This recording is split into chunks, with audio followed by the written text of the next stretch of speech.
അങ്ങനെ ആറാം സെമസ്റ്റർ പരീക്ഷകളുടെ റിസൾട്ട് അടുത്ത ആഴ്ച വരാൻ പോവുകയാണ്. പല വിദ്യാർത്ഥികൾക്ക് പലതരത്തിലുള്ള ഇമോഷൻസ് ആണുള്ളത്. പലപ്പോഴും പല കാര്യങ്ങൾ നമ്മൾ പറയുമ്പോൾ പലതരത്തിലുള്ള കൊമൻസുകൾ വരാറുണ്ട്. അത് സ്വാഭാവികമാണ്, നമ്മളതിനെ അങ്ങനെ തന്നെ എടുക്കുന്നുള്ളൂ.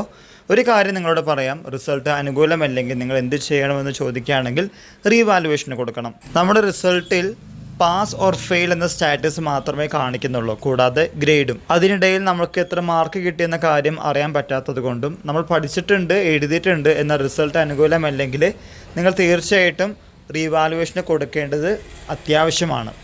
പിന്നെ ആറാം സെമസ്റ്റർ ആയതുകൊണ്ട് റീവാലുവേഷൻ റിസൾട്ട്സ് കുറച്ചുകൂടി നേരത്തെ വരാറുണ്ട്. സാധാരണ ഒരു മാസമാണെങ്കിൽ revaluation results of 6th semester കുറച്ചുകൂടി നേരത്തെ വരാറുണ്ട്.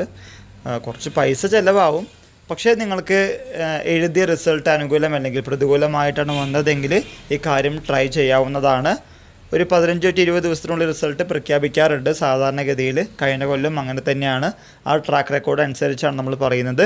പിന്നെ ആറാം സെമസ്റ്ററിൽ ഒരു പരീക്ഷയിൽ മാത്രമാണ് നിങ്ങൾ തോറ്റതെങ്കിൽ യൂണിവേഴ്സിറ്റിയിൽ പോയി കാര്യം പറഞ്ഞു കഴിഞ്ഞാൽ റീവാലുവേഷൻ കൊടുത്തു കഴിഞ്ഞാൽ ജയിക്കാനുള്ള സാധ്യത കൂടി നിങ്ങൾ മനസ്സിലാക്കണം. 6 സെമസ്റ്റർ പരീക്ഷ എഴുതി ഒരു സെമസ്റ്ററിൽ ഒരു പേപ്പറിന് മാത്രമാണ് നിങ്ങൾ പോയതെങ്കിൽ ഇങ്ങനെയുള്ള പ്രൊവിഷൻസ് അവൈലബിൾ ആണെന്നാണ് അറിയാൻ സാധിച്ചത്.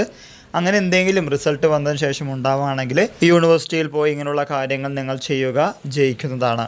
ഞാൻ മുമ്പ് കൊടുത്ത പല സെമസ്റ്റർ പരീക്ഷകളുടെയും റീവാലുവേഷൻ റിസൾട്ട് ലേറ്റ് ആയിട്ടാണ് വന്നത്. ദെൻ എനിക്ക് നോ ചേഞ്ച് എന്ന റിസൾട്ടാണ് വന്നത്.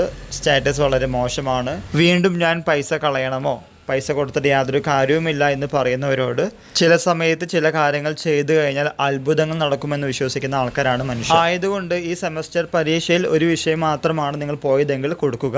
വിജയിച്ചു കഴിഞ്ഞാൽ ഫർദർ സ്റ്റഡീസിനോ ജോലിക്കോ മറ്റോ പോകാനുള്ള സാധ്യതയാണ് തുറന്ന് കാണിക്കുന്നത്. ഇക്കാര്യം കൂടി മനസ്സിലാക്കി മുന്നോട്ട് പോവുക. ഇനി നിങ്ങൾ കൊടുത്തിട്ട് എന്തെങ്കിലും മാറ്റം വരികയാണെങ്കിലും അല്ലെങ്കിലും കമൻറ്റ് ബോക്സിൽ കമൻറ്റ് ചെയ്യാനും മറക്കരുത്. എല്ലാവർക്കും ഒരിക്കൽ കൂടി നന്ദി, നമസ്കാരം.